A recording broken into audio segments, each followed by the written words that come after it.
Hola, muy buenas tardes tengan todos ustedes. Bienvenidos al Centro Nacional de las Artes. Soy Adriana Casas, directora del Centro Multimedia, y les agradezco mucho su presencia hoy a nombre de Antonio Zúñiga, el director general del CENART.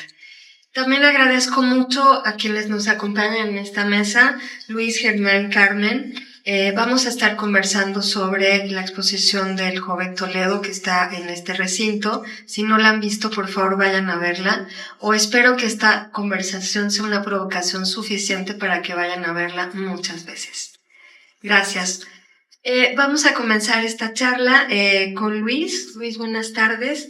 Les voy a contar un poco quién es Luis. Tiene estudios en diferentes ramas del entendimiento, filosofía, retórica, semiótica, hermenéutica y lingüística. Su trabajo se centra en el ordenamiento, conceptualización y generación del discurso en todas sus expresiones y sus fenómenos materiales, en la comunicación, el arte, el branding. Es un profesor cultural, codifica y decodifica patrones y sentidos a partir de contextos, programas e intenciones, analiza tendencias y posturas hasta el punto de integrar predictibilidad y diagnóstico. En los campos de la interpretación genera índices de afectividad, gusto y proclividad conductual. Como semiólogo, guía lecturas de control y diseña formatos de entendimiento. Construye marcas, dimensiones ambientales, ecosistemas gráficos, espaciales y estrategias para movimientos comerciales, lanzamiento, posicionamiento y penetración. Es especialista en lingüística y verbalidad, integra proyectos lemáticos para textualidad y conceptualización, así como eslogans, máximas y sentencias de valor. Ha sido editor de medios impresos y digitales, así como de libros y revistas en tanto semiótica aplicada. Funciona como director creativo, Linder, Brand Retainer, escribe, da clases y asesora marcas, artistas y proyectos de muchas índoles. Hace curaduría de contextos y procesos. Su relación con la forma y la proporcionalidad ha llevado sus sentidos discursivos a un estado de transformatividad capaz de adaptar sus criterios a cualquier situación o alineamiento cultural. No usa mayúsculas, no usa currículum, trabaja solamente por recomendación y cree en el amor. Luis, buenas tardes. Ingrid, bienvenida. Luis, comenzamos. Muchas gracias. Jamás había escuchado tantas versiones de semblanzas y currículums revueltos en un solo. Primero, agradecerles la invitación. Me parece gravísima exposición la que acabo de ver, porque la acabo de ver ahora apenas. Me habían mandado los archivos digitalmente y ya me sorprendieron, pero hoy que me paro enfrente de las piezas, entre la curaduría de Bernardo, insisto y reparo en que es una exposición muy grave. Casi todo lo que los humanos hacemos califica tarde o temprano como documento, ¿no? O sea, si te rascaste hoy o no, construye o constituye parte de tu historia natural, de tu historia corporal, conductual, y es decir, ya lo han dicho muchos Vasconcelos, todo lo que hacemos es cultura, ¿no? Me aterra pensar que estos dibujos no habían sido enseñados, no lo puedo creer, y pareciera un regalo travieso del destino, que apenas pasada la partida del maestro Toledo, estos dibujos aparezcan. El morbo me está aquí haciendo cosquillas por preguntar de dónde demonios salieron, ¿no? Por ahí está el apellido Medleg, ¿no? No sé si es Medleg la que estuvo casada con Roger von Gunten, o qué Medlegs, o qué, pero yo además soy compulsivo comprador de cosas viejas, ¿no? De cosas vintage, y tengo tiendas de eso incluso en la Roma, y entonces el enjambre de valores que constituyen la importancia de esta colección o de esta serie, no sé cómo llamarle, es enorme. O sea, no sé por dónde empezar, pero me hace pensar todo el tiempo la exposición o las piezas en Freud. Perdón por el lugar común. Freud ya es un lugar común. Aunque suene tautológico, pero él dijo que infancia era destino, ¿no? Siempre señaló esta condena de todo lo que vivimos a temprana edad y cómo va enredándose sexualmente con nuestras vivencias cotidianas y perfilándonos hacia lo que pues cobardemente llamamos destino, ¿no? Porque no es destino, es prescripción, ¿no? Es programa. O sea, lo que hacemos durante la vida nos va programando sí o sí hacia el futuro. O sea, aquí nos miramos sin recordar que, pues, en diferentes tiempos todos vamos a morir. Podríamos saludarnos diciendo, hola futuro muerto, ¿no? Pero es algo que no solemos citar o asumir, mucho menos, durante la vida. Hasta que nos vamos, hasta que alguien muere y estos pequeños vestigios de lo que hicimos aparecen, emergen de alguna dimensión, en algún formato, y alguien, o no, comienza a decodificarlos. Creo que en el caso de maestros como Toledo y muchas personas que comparten generación con él, y también un poquito más adelante, ahora vengo de montar una exposición de Sergio Gutman en el Museo de la Ciudad de México, y justo le explicaba a mi amiga Jack aquí enfrente que es una generación ensanduichada por la conceptualidad generacional de las corrientes del arte mexicano. O sea, Ruptura alcanzó a formarse, ¿no?, en la historia del arte, dicho winkelmanianamente, ¿no?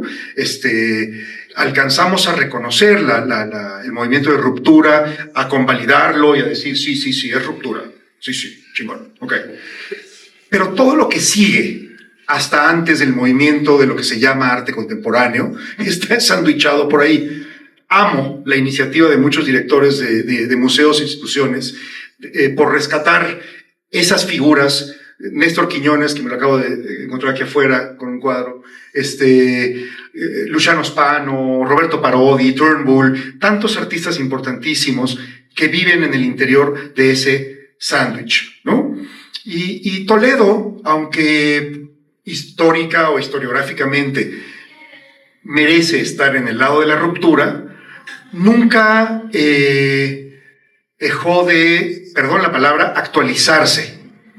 Toledo siempre tuvo una especie de morbo motriz que lo llevó a la autosatirización de su trabajo, de sus objetos inspirativos, de sus conductas, y con un respaldo que siempre tenía que ver, tarde o temprano, con la cruda, profunda y grosera humanidad, ¿no? Toledo estaba al frente de los movimientos sociales. Toledo siempre señalaba con sexualidad los temas de género, de deseo, y parecía, me acuerdo de esa anécdota también lugar comunera, de cuando no lo dejaron entrar a su propia exposición, ¿no? Miro los dibujos y vuelvo a pensar en tantas anécdotas que se siguen platicando de él. A mí me encantaría invitar a Natalia también de repente a que opine sobre estas piezas, a su hija, pero voy a que él era un personaje tan de una cotidianidad mística, o una mística tan cotidiana, no sé cuál va primero, y ya es claro en los dibujos. Para mí, esos dibujos no es que ya denoten el futuro ni estilístico ni conceptual del maestro, sino más bien retratan radiográficamente, es decir, como radiografías, como huellas digitales, el tamaño de su ego, los alcances de su morbo, su profunda, escabrosa llena de acantilados, mirada. Toledo podría calificar como una especie de vagabundo chamán, como un alquimista de los trazos, no sé. Era un ultrajador de la norma dibujística, no lo encuentro en el cómic, no lo encuentro en el dibujo, pero también hay rasgos, hay signos muy claros que pertenecen a la cultura del sello, del esgrafiado, o sea, de la huella rupestre, del glifo, de la rúbrica, y todo eso ya está claro ahí. Yo no veo ninguna evolución en el trabajo de Toledo, creo que siempre ha sido el mismo. Creo que es de esas personas, que creo que yo también, vi una foto mía hace unos días de los años 80, cuando yo era niño, y me he visto igual. No sé si está chido o no, pero me he visto igual. Tengo 50 recién cumplidos y no puede ser, ¿no?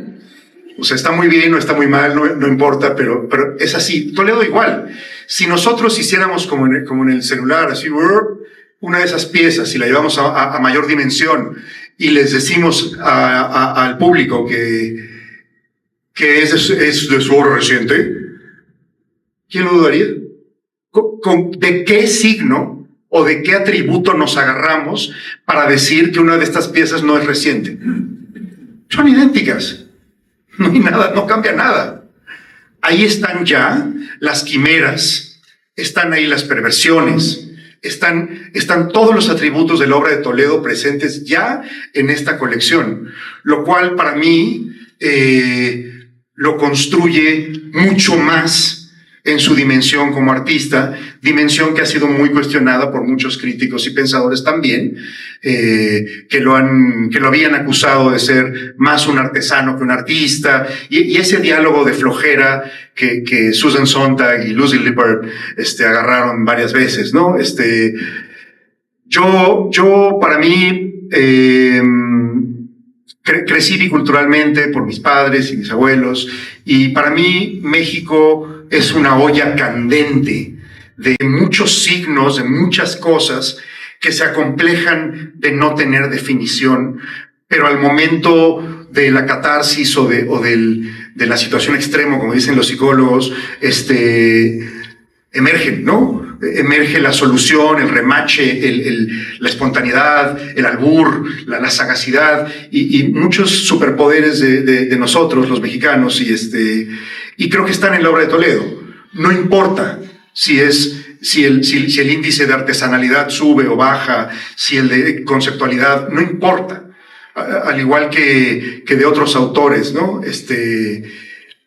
Lo que importa, creo, es que en el panel de hoy es señalar que lo que sea que Toledo es, siempre fue, desde el origen.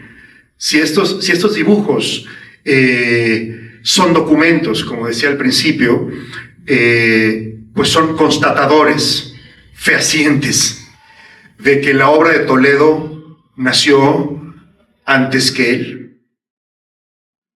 Muchas gracias.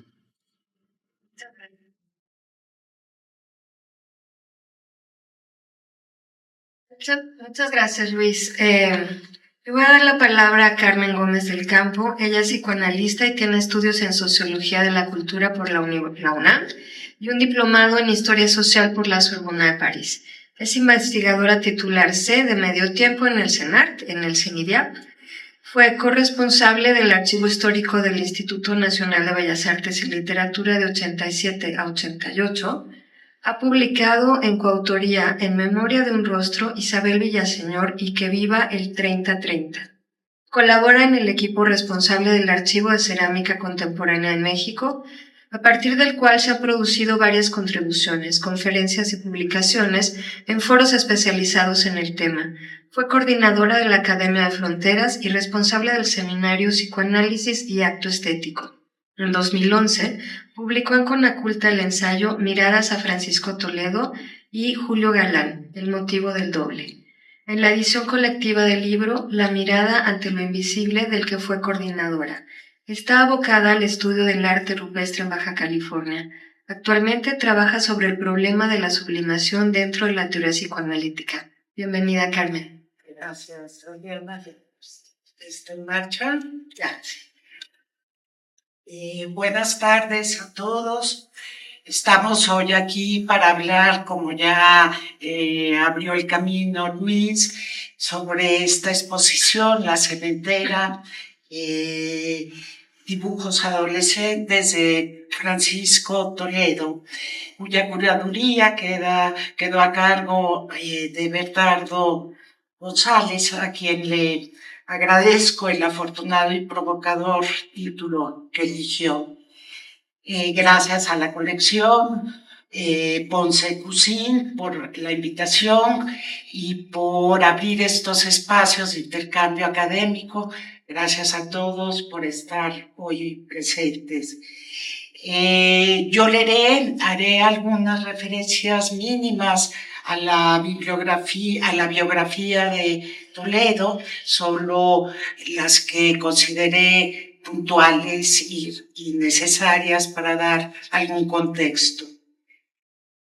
De golpe, parecen ser ejercicios y bocetos, los dibujos de un alumno en artes plásticas, pero poco dura esa impresión.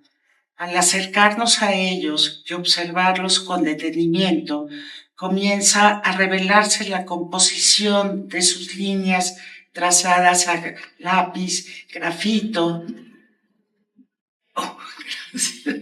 o en tinta y bolígrafo.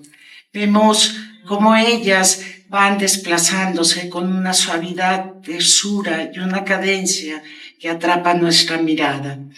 Una cierta entereza desparpajada se aprecia en ellas, de ahí donde algunas parecen extenderse a sus anchas sobre el papel y un cierto ritmo las pulsa y las envuelve al contraerse y ondularse. Otras líneas más atrevidas se lanzan a recorrer los relieves de una orografía y una morfología como si de ya las conocieran y tan solo estuvieran calcando las formas de un revés en el adverso del papel cebolla. Líneas que parecen brotar del fondo de la tierra y de lo profundo del cuerpo, emergen a la superficie y van en su fluir levantando y trayendo consigo hacia el mundo de la luz las figuras que van encontrando en su camino, seres fantásticos, antropomórficos o mórficos. De pronto vemos desatarse una coreografía de figuras, gestos y de fuerzas que comienzan a danzar y el velo que cubría nuestra mirada cae. Con azoro, de pronto nos percatamos que nos encontramos ante unos fotogramas, imágenes en movimiento que van exhibiendo el devenir de una metamorfosis, la germinación de una creación artística. Al tratar a estos dibujos como si fueran los fotogramas de una película, podemos tal vez ver que en cada uno han quedado impresas las siluetas de múltiples figuras y al imaginarlas en movimiento como si de una cinta cinematográfica se tratara, aquello que empieza a revelarse detrás de los trazos y las formas plasmadas sobre el papel es el transcurrir casi imperceptible de una movilidad irrefrenable, de la cual los fotogramas son las capturas de un suceder y, por paradójico que suene, de un sincronismo en el que tres metamorfosis se develan de manera deslumbrante. En esta exposición, un nombre va surgiendo, una firma se va gestando y un gesto que devendrá estilo es revelado. Pareciera que su realizador tenía clara conciencia de aquello que le estaba ocurriendo, pues no solo inscribió su firma en cada dibujo, sino que también preservó las imágenes que registraban las primeras huellas de una obra en ciernes. Francisco López Toledo, entre sus 19 y 20 años, es el autor de estos fotogramas. Sabemos que a esa edad emigró a las tierras donde se encontraban los museos, pintores y las obras que durante su niñez y adolescencia lo habían cautivado. El joven pintor contaba que él no se sentía atado a un solo sitio. Quizás para él quedó como una especie de designio el haber nacido inesperadamente durante un viaje de su madre a la Ciudad de México. Así, para 1959 se manifestaron en el joven pintor los signos de un proceso de metamorfosis del cual múltiples retoños comenzaron a brotar.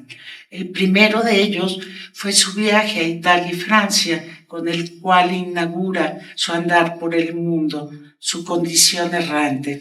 También inicia este año la secuencia de dibujos que habrá de guardar como un registro de su memoria. Varios de ellos portan al pie de la hoja un pequeño capullo cuyo sostén es precisamente el año 59. Es sin duda su firma, pero apretada, como guardada dentro de un botón. Esos capullos acompañan y soportan los contornos de elefantes, guajolotes, cocodrilos y ranas, aves o changos saltando en su árbol, amistosos puercoespines que saludan, toda una zoología que porta un gesto, un estilo que comienza a ser reconocible. Nos percatamos luego de otra secuencia de dibujos realizados sobre papel cebolla, el cual parece prestarse dúctilmente a ser el soporte de una película dada su transparencia. Estas imágenes puestas en movimiento van devolando y emulando las metamorfosis kafkianas, esa obra que tanto cautivó al joven pintor.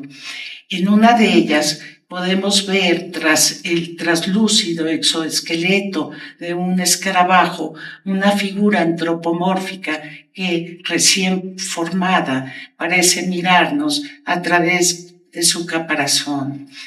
En ellas también es capturada y revelada la explosión erótica que antecede y da paso a toda vida posible, a la que vemos manifestarse en un pulular de figuras. Un pez a punto de devorar a una figura humana, personajes antropomórficos con aves que brotan de plantas recién germinadas, el encuentro de animales rebosando vitalidad mientras las mujeres se dan un baño o van al mercado. A estos fotogramas no los acompaña la firma Capullo engarzada al año 59. Ahora vemos caer o volar trazos ligeros que se esparcen como esporas o semillas germinando la tierra. Será en otra serie de imágenes que vemos aparecer con nitidez meridiana una rúbrica inconfundible como aquella que sostiene el trazo de las dos manos que se cruzan o esa otra mano que intenta sacar de su jaula a una ave, una rana que levantada sobre sus ancas nos mira, o un burro atravesando un niño que extiende hacia arriba sus brazos como pidiendo auxilio. Otra más, la de una mujer sentada ante una mesa, o la de un hombre con su incipiente rostro cubierto de lágrimas.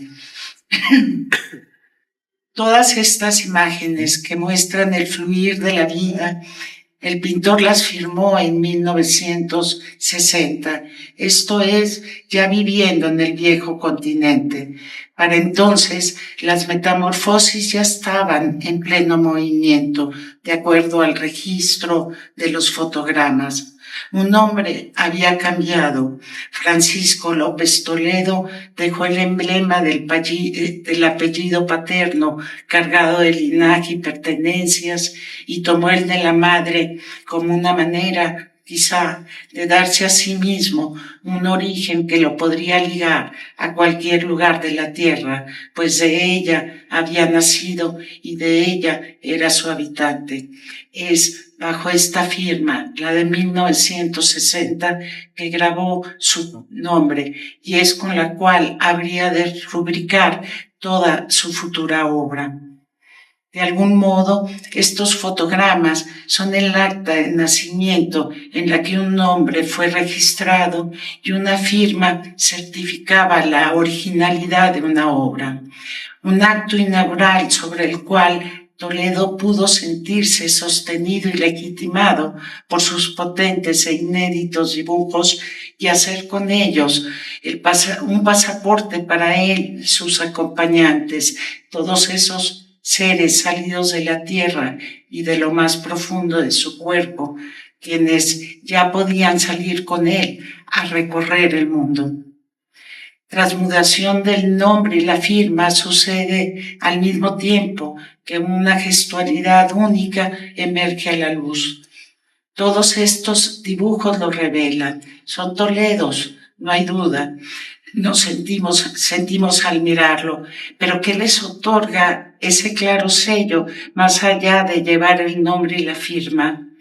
Si el gesto es aquello que muestra la forma y da visibilidad a lo vivido, y es en este sentido la revelación de una subjetividad.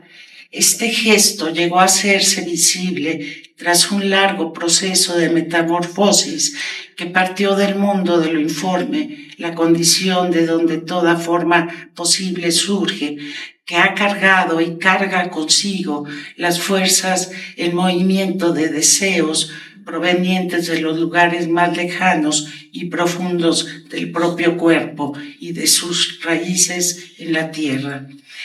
Esta travesía de fuerzas han ido removiendo todo a su paso hasta encontrar las formas y figuras que las tornen visibles para mostrarse ante nuestra mirada, arrobada al intuir el largo camino que han recorrido. Quizás sea el gesto uno de los signos que permite con cierta certeza atribuir la pertenencia de una obra a su autor. Inconfundible, el gesto estructura por un instante lo vivido, dando visibilidad a la subjetividad única e irrepetible que lo alienta. Eso que reconocemos en los dibujos juveniles de Toledo es la gestualidad de una metamorfosis de continuo produciéndose, bajo la cual los soportes materiales, aquellos provenientes de su propio cuerpo y de la tierra que habita, se ven transmudados y transfigurados. De ahí la gestualidad de un rostro formándose que emerge a la luz, de ahí la gestualidad que dota de vida a la exuberante zoología que anda sobre la tierra. Las metamorfosis del cuerpo y de la tierra son las que insuflan el gesto toledano, tornándolo inconfundible.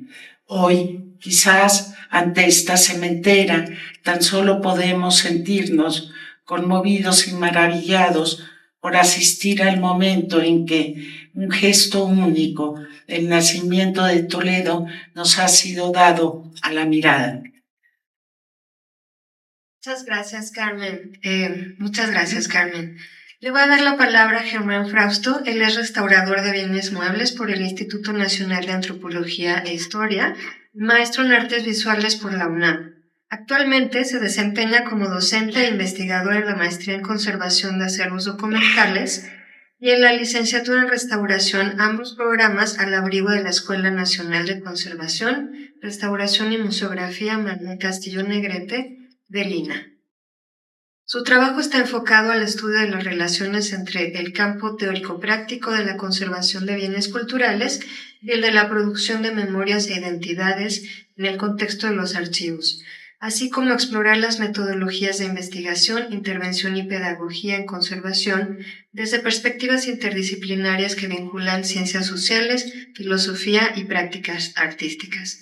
Ha dirigido y colaborado en el desarrollo de tesis de grado y posgrado relacionadas con la conservación de archivos gráficos, fotográficos y bibliográficos con perspectiva antropológica. Actualmente desarrolla una investigación de corte teórico que explora la utilidad de la dialéctica negativa de Theodor Adorno en las formulaciones teóricas de la restauración. Bienvenido, Germán. Mil gracias. Y bueno, pues primero agradecer muchísimo a quienes están organizando y quienes están construyendo este espacio de conversación. Les agradezco mucho haberme invitado, particularmente a Magali, por toda esa gestión que haces tan suavemente. Y bueno, por supuesto a la colección Ponce Cursin, que pues nada, nos convoca con esos atrevimientos que hace, ¿no? Al conseguir obra extraña. Y bueno, un poco como que el espíritu de lo que les quería compartir, que es más bien una nota muy sencilla. Ese espíritu tiene que ver con compartirles cómo puedo o cómo me acerco a esta colección de dibujos como conservador restaurador. O sea, qué clase de nota puedo hacer desde la disciplina que me formó. Y no solo eso, sino cómo es que ver estos dibujos me hace repensar muchísimo, profundamente, la restauración, la conservación y la restauración, pero profundamente, de verdad. Y bueno, pues espero que haya algo de utilidad en la conversación. Entonces, bueno, ya entrando propiamente en tema, quisiera poner sobre la mesa un principio muy básico, incluso casi obvio, de la conservación-restauración. Este principio es, su objetivo, digamos, como disciplina, es hacer que algo no se pierda o recuperar en alguna medida algo que se ha perdido. Eso es, en esencia, lo que está buscando la conservación-restauración. Eso significa que hay algo sujeto a ser perdido, ¿no? Factible de que se pierda. Y lo más inmediato es que uno dice, bueno, pues se puede perder, se puede romper, por ejemplo, un dibujo, o le puede caer agua y se pierde la forma, ¿no? Estas figuras que nos describe Carmen. Pero en el fondo, lo que la conservación-restauración declara que es perdible es una especie de una unidad de sentido, le llama. De hecho, en las teorías de la restauración así le nombra, ¿no? Lo que se restaura, lo que hay que restituir, digamos, es la unidad de sentido. Y eso es bien importante para la disciplina. Entonces, de ahí es que si existe una unidad de sentido, que es a lo que se le llama la obra, es esa cosa que es completa en sí misma, que en tanto ser completa, en tanto tiene una especie de inicio y final, o sea, aquí empieza el papel y aquí termina el papel, o aquí empieza el trazo y termina el trazo, es que en ese sentido es diferenciable de lo que no es la obra, ¿no? Parece muy obvio, pero de verdad es lo que me ha hecho pensar mucho esta colección. Y bueno, por lo tanto, como es factible de diferenciarse, pues es factible de cuidarse. Es fácil decir qué es lo que hay que cuidar. De hecho, hay un juego por ahí en la disciplina, más que un juego, es como una broma, ¿no? Que dicen, sí, es muy fácil limpiar del polvo a la obra, porque es muy fácil diferenciar el polvo, porque eso no es obra, ¿no? El polvo no forma parte de esa unidad de sentido, y por eso es que uno no tiene, no tiene culpa de quitarle el polvo a las obras, ¿no? Y bueno, una contraparte de esa, más bien que contraparte, es como esa otra cara de la moneda de este supuesto, es que si existe una obra que implica una unidad así concreta y cerrada, es que existe algo que amenaza esa unidad, que podría romperla, ¿no? Fracturarla, romperla, perderla. Porque ese agente que es, por principio es un agente exterior, es una amenaza exterior a la obra. Aunque les estoy contando, digamos, lo que la disciplina dice, ¿eh? No lo que yo creo o lo que, por ejemplo, el psicoanálisis o un trabajo desde el psicoanálisis se puede hacer. Entonces la disciplina declara que esas cosas que amenazan a las obras normalmente son externas, incluso cuando hay una mala manufactura.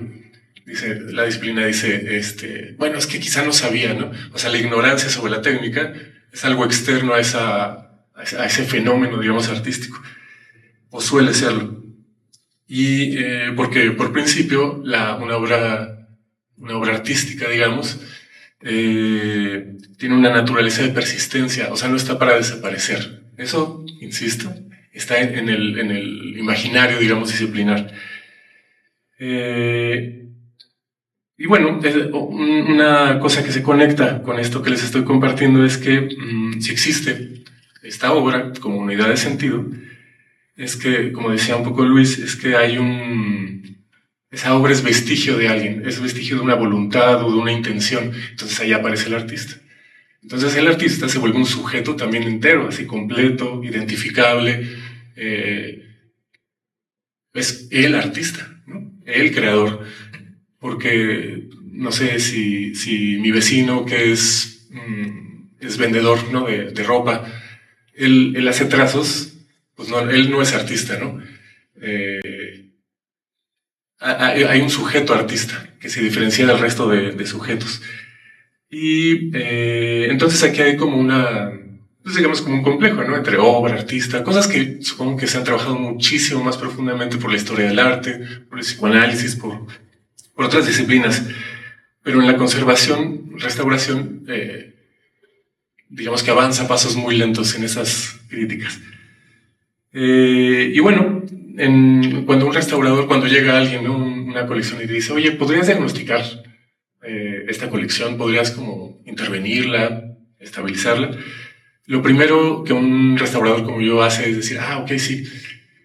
Si quiero entender la obra, entonces necesito entender, por supuesto, al artista, la intención, como les decía, la intención o la voluntad del artista que dio lugar a esa obra. Y, por ejemplo, en colecciones como esta, o en obras, o digamos, artefactos también le llamamos, como estos dibujos de adolescencia, lo que uno cree, uno cree estar frente a una semilla en donde se revelará ese artista ya consagrado que será después. Entonces quieres ver ahí como esas claves, ¿no? Esas claves como latentes del artista. Y entonces rescatar esas claves latentes. O sea, tienes que estabilizar la tinta o qué sé yo, estabilizar eso que hace que ese artista, más bien la latencia, digamos, que está documentada ahí en esos dibujos. Y bueno, me parece que lo que he ido explorando respecto a Toledo y la experiencia que me ha venido frente a los dibujos de Toledo, pues le quiebra muchos de estos supuestos.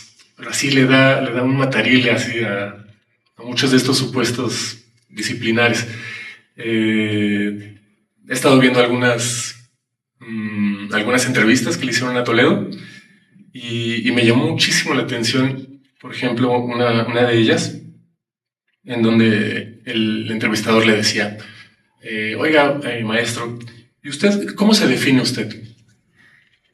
O sea, ¿quién es ese sujeto artista, no? Lo que en el fondo está en la pregunta es, ¿cuál es la esencia de ese creador que es usted? Y entonces me llamó mucho la atención que Toledo se molesta mucho, así, como que se desespera y con un gesto así como, ¿cómo me pregunta eso? O sea, pues, ¿qué le digo? O sea, ¿qué quiere que le diga? Pues soy un hombre que pesó, ya no me acuerdo cuánto decía que pesaba, pero no sé, que peso 70 y tantos kilos, que tengo el pelo blanco. O sea, lo que Toledo señala ahí es, ¿qué me puede definir como artista? O sea, quién soy yo, ¿no? ¿Quién es mi esencia, digamos? ¿O dónde empieza y termina mi esencia que da lugar a algo, una obra que empieza y termina?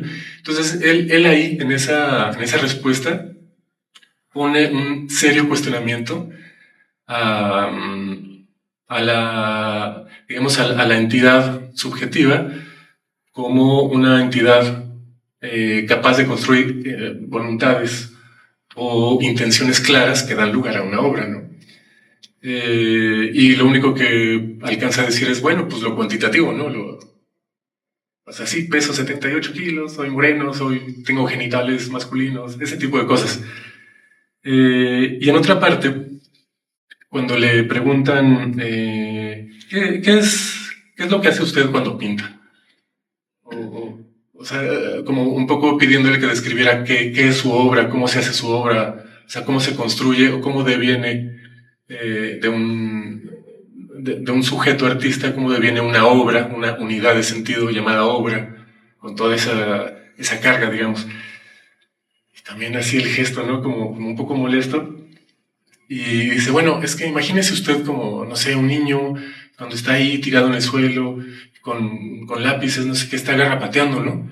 Pues eso es lo que yo hago. Así, eso, garrapatear. Yo a eso me dedico, a garrapatear. Y ahí me cayó el 20, así.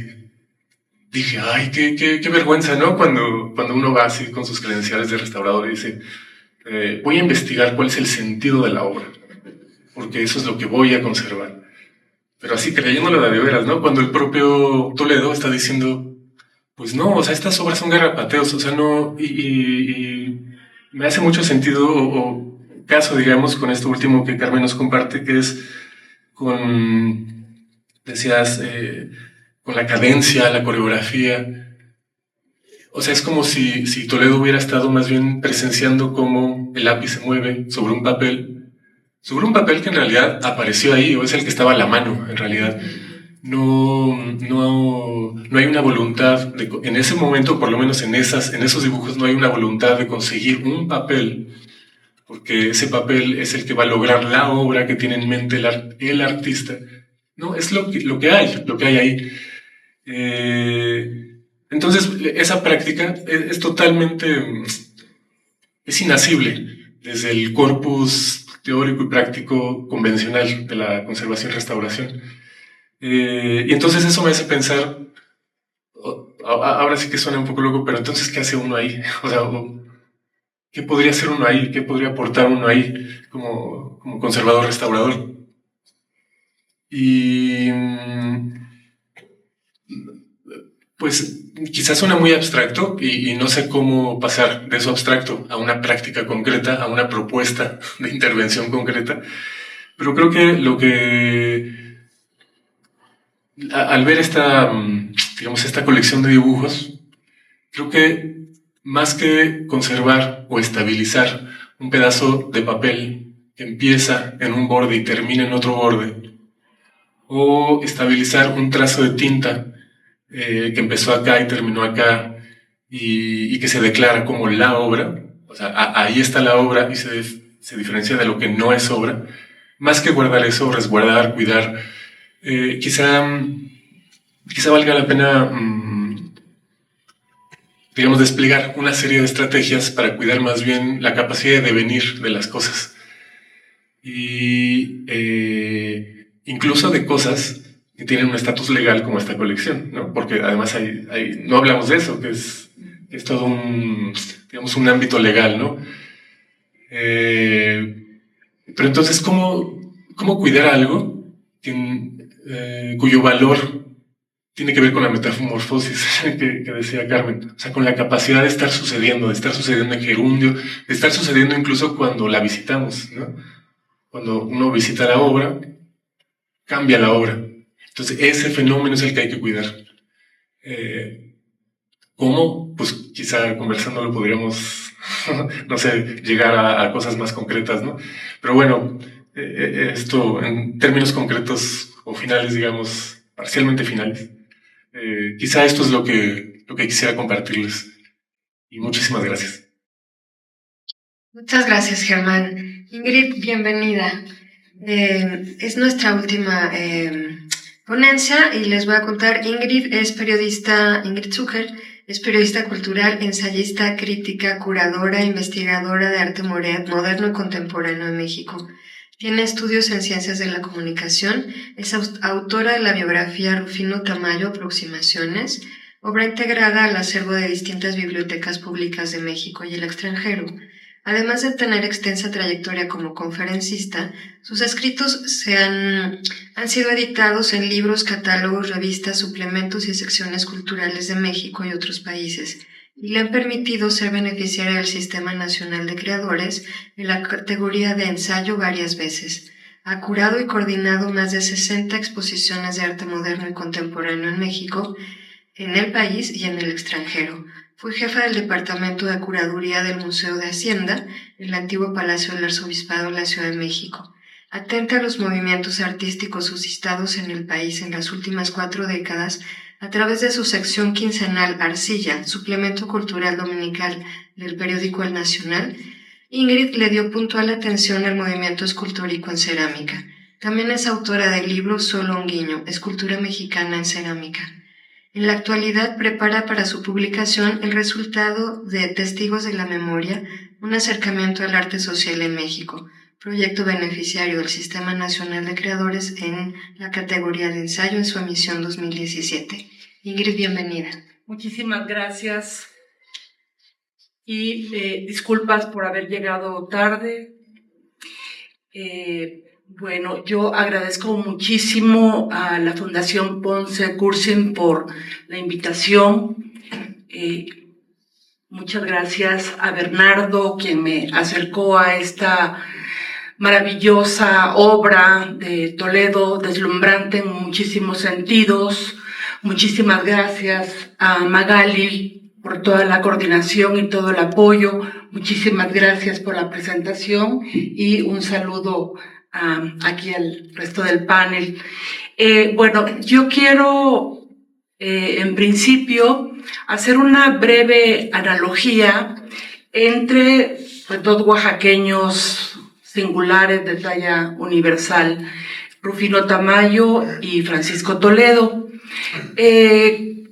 Me interesa hacer esto porque verdaderamente es muy, para mí hasta conmovedor ver que hay lazos comunicantes que hermanan a estos dos creadores.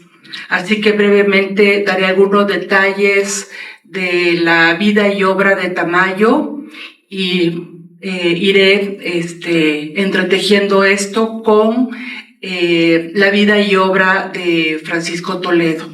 Bueno, Tamayo nace en 1899 en Oaxaca. Viene de una familia muy humilde, el padre zapatero, la madre costurera, y pronto el matrimonio de sus padres se desvanece y Tamayo se queda al cuidado de la madre. Un tío materno, de una u otra manera, cumple con la función paterna, al igual que el abuelo, don Sebastián, que durante mucho tiempo fue minero y ya al final de su vida se dedicó a la curtiduría porque estaba ya muy enfermo de malaria. Bueno, este niño Tamayo, que crece en una situación de adversidad emocional, porque marcó mucho a Tamayo el hecho de que sus padres se hayan separado y no tener tan presente al padre como él hubiera querido, tuvo una acogida de mucho afecto, de mucha contención espiritual, porque iba junto con el tío a cantar y a llevar los rosarios en la iglesia de Santo Domingo y en otras iglesias de Oaxaca. Y bueno, esto le permitió a Tamayo recibir una temprana y muy selecta educación musical con estos sacerdotes, en especial desde ese momento él comienza a tener una apreciación de Bach, que es algo que marcará su vida para siempre, porque hasta el final de su existencia Tamayo pintará escuchando siempre a Bach. Tamayo pierde a su madre a los 11 años de edad. La madre muere de tuberculosis. A raíz de esta situación, la familia de Tamayo, la familia materna, decide dejar Oaxaca y comenzar un nuevo ciclo de vida en la Ciudad de México para iniciar un negocio de frutas al por mayor. Así que Tamayo y su familia llegan a lo que ahora es la colonia Guerrero.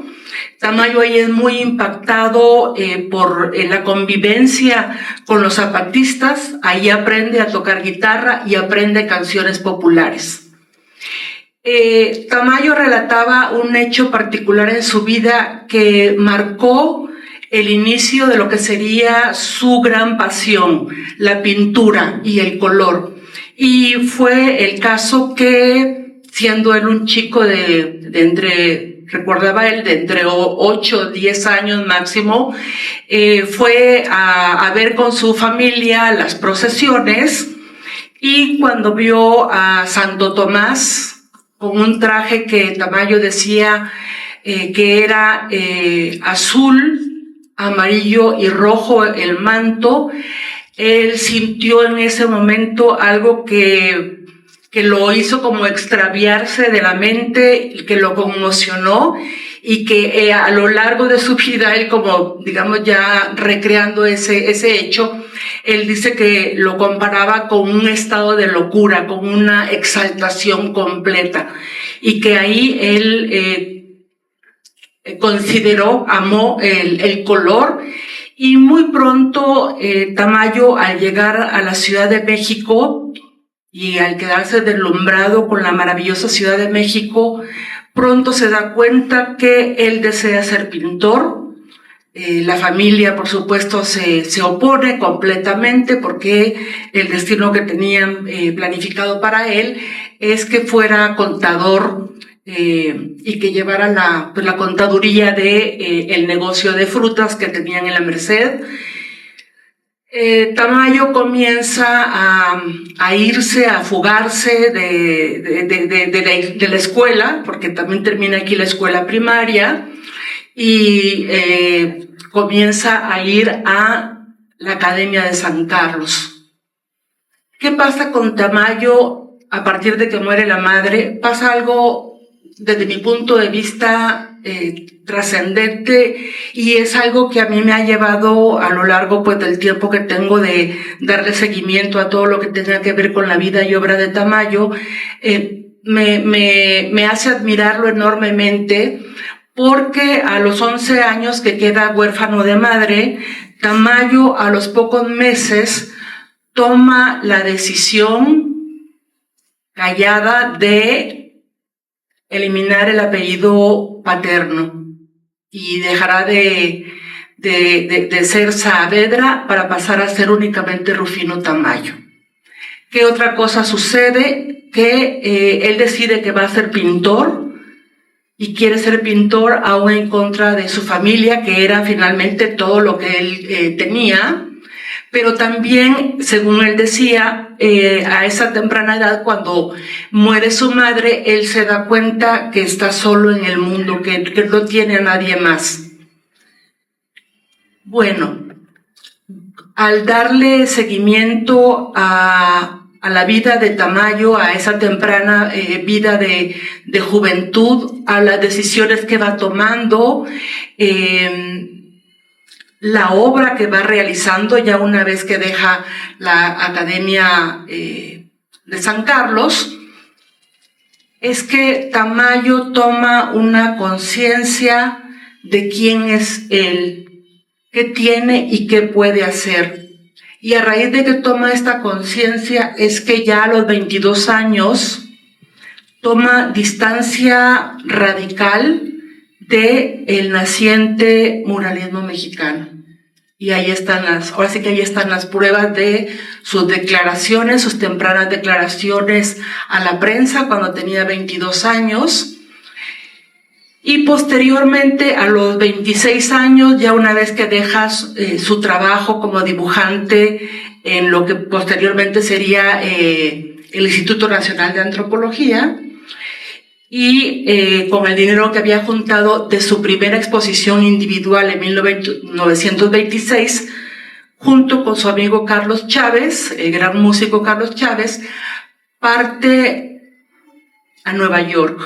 Y en Nueva York, Tamayo comienza a ser considerado por la crítica de arte como un indio primitivo, pero un gran pintor. Un pintor que no ha recorrido mundo, que no tiene pues una cultura cosmopolita, pero es un primitivo con una mirada universal, con una mirada que dicen en ese momento los críticos, una mirada que es universal porque es esa mirada del primitivo que habita en todo el mundo. Esto hace que Tamayo afiance muchas cosas, entre ellas esto que repito: quién soy, qué tengo, qué puedo. Tamayo se da cuenta de quién es él, se da cuenta de su gran particularidad y se da cuenta de que tiene toda la capacidad para explorar ese mundo que vamos a ver a lo largo de su vida, de su trabajo, que está muy arraigado al mundo indígena mexicano. Y aquí pues regreso al maestro Toledo, y para hacer conciencia de este cuerpo de obra tan extraordinario que contiene Cementera, una exposición que indudablemente dará mucho de qué hablar. Apenas estamos siendo los primeros convidados a ver esta obra, a analizarla, a acercarnos, así que somos tremendamente afortunados y privilegiados al tener esta oportunidad. Y a mí me sorprendió enormemente la primera vez que vi este cuerpo de obra en la sede de la Fundación Ponce Cursit, porque yo de verdad, primero, obviamente, desconocía este cuerpo de obra, pero también no tenía ni la más remota idea de su contenido y de un contenido tan vasto que nos permite ver que, en efecto, ese Toledo joven, ese Toledo que está entre los 13 y 19 años, bocetó lo que a futuro iba a desarrollar. Y bueno, ya lo dijeron aquí mis colegas, y es algo que se permite comprender, que nos permite acercarnos, por ejemplo, a esa gran pulsión erótica, esa gran pulsión sexual que tienen varias de las obras. Y en este cuerpo de obras, si bien vemos algunas obras, algunos dibujos que son meramente dibujos académicos, donde ya vemos la gran plasticidad, la gran mano de dibujante que tenía Toledo, me parece fabuloso. Yo me acerco más en particular a estas piezas que son tan inmediatas, en el sentido en el que ese joven Toledo saca lo que lleva dentro, ese mundo mágico, ese mundo de animales humanizados, o esos humanos animalizados, esa magia que sin duda la asimiló de ese abuelo cuentacuentos que lo proveyó de una cultura indígena vastísima, pero si bien muchas veces algunos críticos en el pasado decían que Toledo, a veces hasta dudaban de que fuera un artista plástico porque lo consideraban más un artesano, porque lo creían como muy primitivo en esta idea muy, a mí me parece racista y clasista de observar al otro, cuando en realidad Toledo creció con una biblioteca que estuvo a su alcance, una biblioteca donde él tuvo a la mano libros de cultura universal, porque era una biblioteca que tenía el abuelo, y de donde también el abuelo se nutría para contar los cuentos. Entonces vemos cómo este joven Toledo comienza a dibujar un mundo que traía de su infancia. Y a mí me asombra enormemente cómo hasta la paleta, que va a ser la paleta de Toledo, está ya ahí dibujada, ¿no? Estos azules, los cafés terrosos, unos negros que eran los negros de Toledo, ¿no? Bueno, a mí me parece asombroso porque ahí Toledo nos está diciendo que él ya sabe quién es, que tiene una conciencia de ese potencial. Y aquí vuelvo a retomar la figura de Tamayo. Tamayo vio en México la primera exposición individual en la Galería Sousa que tuvo Toledo y quedó maravillado con la obra de Toledo, adquirió una obra de Toledo y en las pláticas que tuve con el maestro Tamayo para todo lo que tuvo que ver con su biografía, cuando le pregunté que cómo vio a esa primera exposición, esa obra tempranísima de Toledo, Tamayo dijo que lo había deslumbrado porque era una obra incipiente, pero una obra que ya tenía raíz, que tenía una fuerza y una identidad.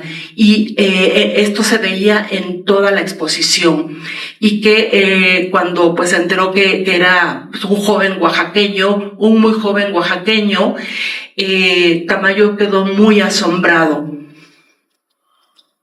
Tienen la gran suerte ambos artistas de encontrarse en París. No, ahora sí que no es nada nuevo lo que cuento. Toledo era invitado continuamente por Olga y por Tamayo a su casa para comer, para hacer plática, y pues muchas veces también fue invitado de los Tamayo cuando ellos tenían alguna cena con grandes artistas, grandes intelectuales. Y Toledo era invitado, y Toledo contaba una cosa, pues que él mismo se reía cuando Tamayo decía que él siempre había sido incapaz de vender su obra, pero que sí había sido muy buen vendedor de la obra de Toledo, porque la que hacía el negocio, la que era la representante de Tamayo, pues era Olga, y Tamayo se sentía tranquilo de estar tratando de vender la obra de Toledo, y pues se la compraban y con esto Toledo recibía una entrada. Bueno, a mí me parece extraordinaria la vida de ambos artistas, y en el caso de Toledo me conmueve, así a nivel humano, debo decir de que me conmueve tremendamente que si bien Toledo estuvo en Europa y vio cuanto museo pudo y adquirió una cultura visual enorme, su gran pasión en particular fue todo lo relacionado con la fotografía. Y a su regreso a México vemos que Toledo pues ha soltado más su creatividad, ha madurado mucho más lo técnico, pero es Toledo, es un Toledo que va creciendo, que se va desarrollando a lo largo de la vida y hasta el final. Y pues yo diría que empleando la palabra nacionalismo en el sentido, digamos, más sano, Toledo fue un nacionalista de la cultura, en particular de la cultura zapoteca, de la cultura oaxaqueña, de la cultura mexicana, y fue un hombre que afortunadamente dejó viva esa parte primitiva que la mayoría de los seres humanos perdemos, y esa manera de ver el mundo, de regresar a la infancia, de retomar esas huellas tempranas, hacen de Toledo un hombre extraordinario y hace que este artista sea tan vigente en un mundo tan descarnado en el que ya hemos llegado al extremo de la obscenidad, de poder ver en vivo cómo están matando gente en otras partes del mundo, cómo los aviones arrasan. O sea, eso verdaderamente, ese gran adelanto técnico del ser humano, pues en gran medida es utilizado en contra del propio ser humano. Entonces, al ver esta obra de Toledo, que pues yo digo bueno, lo digo yo y lo decimos todos, no, es un ser antiguo, y aquí también me da pie para recordar al gran poeta y crítico de arte Luis Cardosa y Aragón, que en efecto decía, muy al final de su vida, el maestro Cardosa y Aragón decía que el texto más complejo que había escrito era el de Francisco Toledo. Dice, porque hablar de un ser antiguo, hablar de un primitivo, o sea, es irme al pasado más remoto de la humanidad, y eso le costó mucho, decía Cardosa y Aragón, le costó mucho, dice, porque es un mundo que yo no viví, es un mundo que no tiene que ver con mi cultura, es un mundo en el que yo tengo que entrar al corazón de la obra de Toledo, y es algo muy exigente para no ponerme a decir cosas comunes que no tengan nada que ver con esa riqueza de la obra de Toledo. Y aquí también hago una referencia con Tamayo, que como vemos, Tamayo tiene unas obras sumamente primitivas, que en su momento, e incluso hará unos 20 años todavía, ciertos críticos de arte, con una enorme cultura, sin duda, no tuvieron la agudeza visual de comprender algunas obras de Tamayo que consideraron banales, como Las manitas, decía un gran crítico de arte, que le parecía ridículo las manitas que hacía Tamayo en la obra, y pues resulta que esas manitas no son otra cosa que el arrobamiento que tuvo Tamayo las tantas veces que visitó sitios rupestres. Entonces, Tamayo alguna vez incluso dejó de asistir a una inauguración de una exposición suya en Estados Unidos por ir a ver un espacio rupestre. Se disculpó y todo, pero le salió la oportunidad de ver esto, y Tamayo decía que estaba totalmente asombrado de ver aquellos dibujos, aquellos pigmentos en estos espacios rupestres, y decía, es que ellos ya hicieron todo, ellos ya tienen toda una síntesis del color, de la forma, y bueno, así como en su momento a Tamayo lo vieron como un primitivo haciendo manitas, también a Toledo muchas veces lo vieron como pues, un primitivo, un artesano haciendo arte. Bueno, hasta aquí llego por el momento. Gracias. O sea, hay una afectación general en el público que es muy agradable y es muy poco usual, ¿no? No la vemos todo el tiempo. ¿Qué pasa? ¿Por qué? Yo me atrevería a decir que esto se debe a que es una obra sincera. Una obra que no tiene una pretensión en el sentido de que se le vea como un gran arte. Es sencillamente una expresión artística, pero tiene una profundidad tal que indudablemente esa es la naturaleza del gran artista, esa capacidad de conmover, esa capacidad de asombrar, y creo que esto es lo deslumbrante de ese joven Toledo, que si bien era un muchacho juguetón que le gustaba hacer bromas, siempre el maestro, cuando tenía su deseo de hacer bromas, era muy bromista, hacía bromas, pero a la hora de estar frente a ese pedazo de papel, salía ahí un espíritu que ya estaba muy lleno, muy rico, con un mundo interno muy profundo. Gracias, Ingrid. Tendrá que ver con la pregunta que se hace Germán, tendrá que ver esa manera de cautivarnos, estas 80 dibujos, con la pregunta que se hace Germán.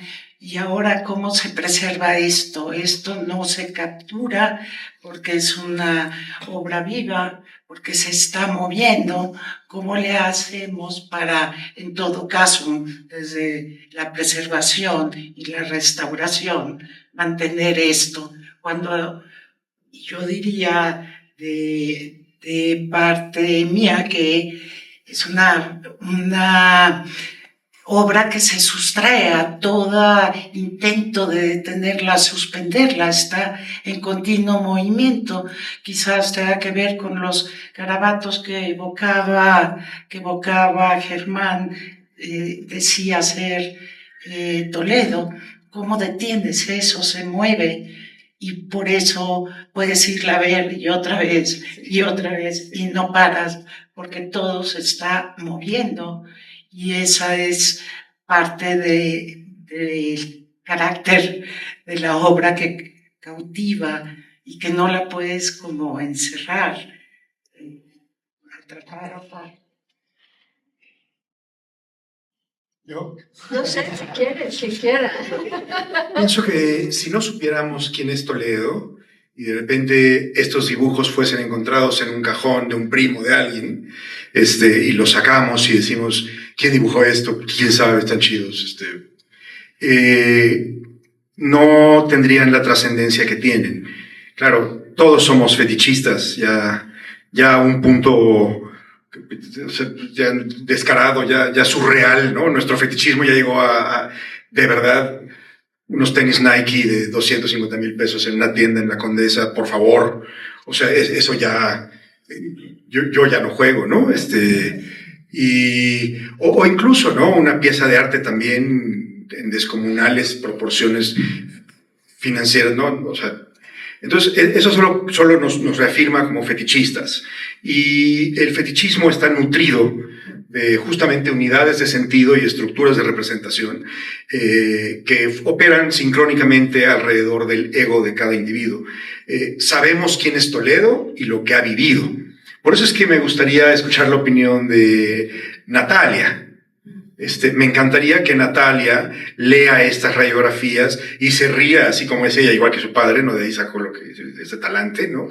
Y que diga, no mames, o sea, que lea el código perverso del maestro Toledo en estas egografías, ¿no? O cómo le llamamos, en estas calcas del ego, ¿no? Que eso es el arte al final. Pero vuelvo, si ustedes dan una vuelta por cualquier bazar de pulgas o de la Lagunilla, donde sea, y se topan con dibujos, puede que se topen con dibujos tal vez hasta mejores que estos, pero como no saben que son de Toledo, no construyen esta energía tan poderosa, ¿no? A mí también me encantaría oír la opinión de Aldo Flores, ¿no? Aldo fue de los últimos en convivir con el maestro, para pesar de ambos, de Aldo y del maestro, porque se peleaban y se amaban, pero sería muy rico saber qué dice Aldo sobre estos dibujos, ¿no? Creo que él se retorcería de emoción y Malú Bloch, ¿no? Esta galerista que sigue teniendo una cantidad de piezas del maestro en bóvedas ahí guardadas, ¿no? Importantísimas. Por eso les digo que es muy grave, es una exposición grave. Incluso a pesar de que estamos en un espacio oficial y súper concurrido, no mames, mira cuántos somos, ¿no? O sea, esto debería ser súper mediático. O sea, esto tiene que destaparse y merecidos créditos a las respectivas personas que están gestionando, operando, investigando, detectando, escribiendo y haciendo todo esto y produciendo y todo, ¿no? Porque antes de que se apague la energía prescrita de la toledoidad, ¿no? O sea, la toledoidad va a menguar. Así pasó con Vladi, ¿se acuerdan? Vladi también dejó unos dibujos que después aparecieron ahí en sus cajones y o sea, todos nos apagamos. Por eso decía, todos vamos a morir.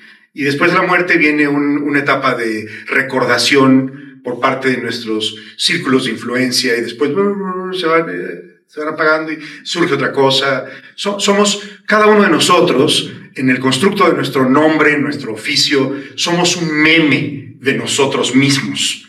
Somos la botarga de uno mismo. Entonces, cuando uno hace estas cosas como hoy, como reunirnos a hablar, a decir cosas y a homenajear, es como invocar al maestro Toledo, ¿no?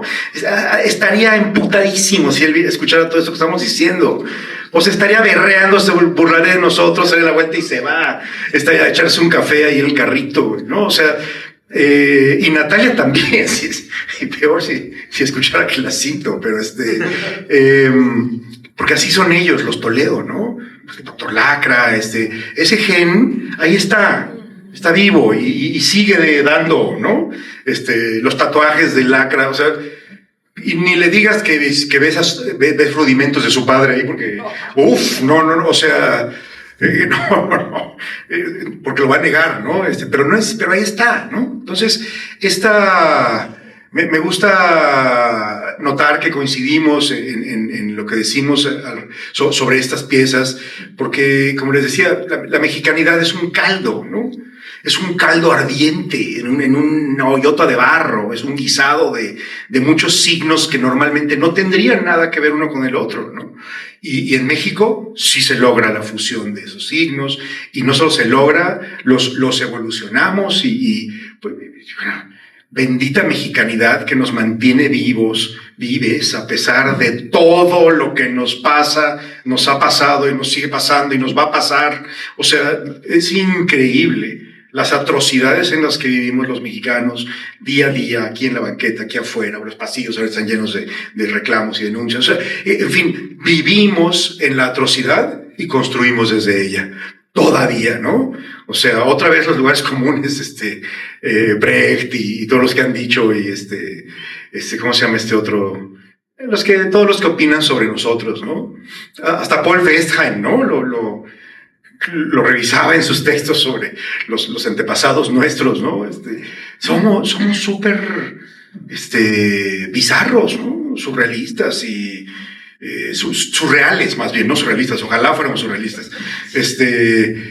Pero creo que estos dibujos, este hallazgo, no sé de dónde salieron, insisto en la pregunta morbosa,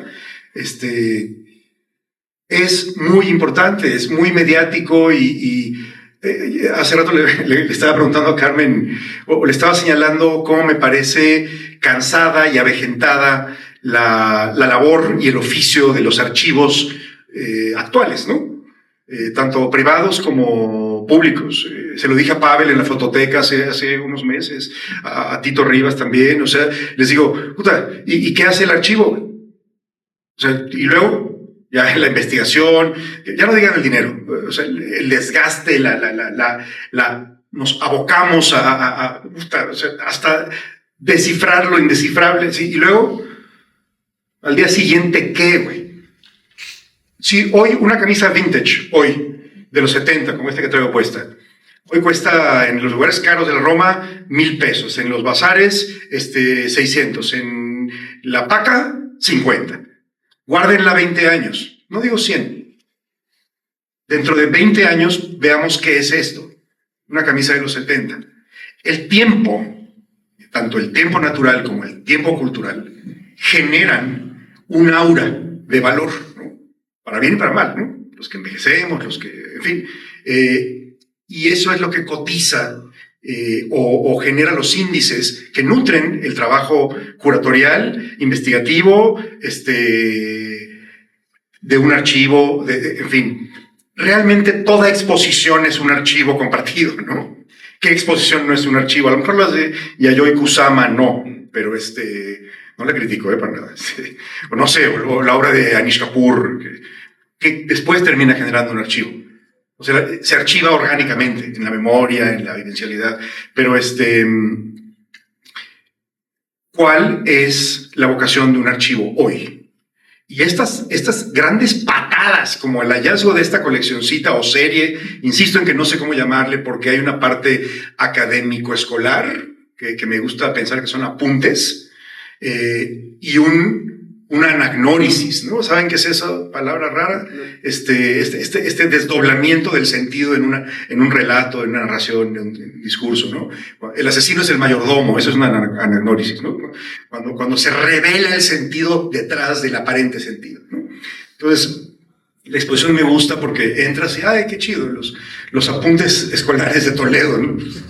Güey, hasta flojera me pueden dar, ¿eh? Pero luego... me encanta ese gesto del curador, la guácara en la pared, ¿no?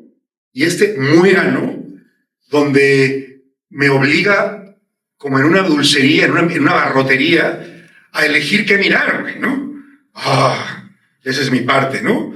Y entonces ahí es donde mi mente se inunda de Toledo, ¿no? De toledeidad y hasta me dieron ganas de chillar porque las únicas 2 veces que estuve con el maestro fueron casi insignificantes, porque habló solo él, pues ahí estaba otra vez, ¿no? Y qué lindo ver que este señor no fue impostado, no fue de una personalidad impostada. Ahí está la prueba. Por eso estos documentos les llamo radiografías. O sea, ya, su arte es anterior a él. O sea, él nomás fue el envase para eso. ¿Quién sabe dónde lo sacó? Parte del caldo mexicano, quién sabe. Pero entonces, ese es el espíritu de Toledo. Pienso que esta exposición tendría que cacarearse, tendría que organizarse muchas más cosas, traer a más personas y echarla para afuera al mundo y avisar, oigan, antes de que se los olvide, sobre este brujo que acaba de morir, aquí encontramos su niñez. Chingo. O sea, me doy, ¿no? Perdón por la largada de la respuesta.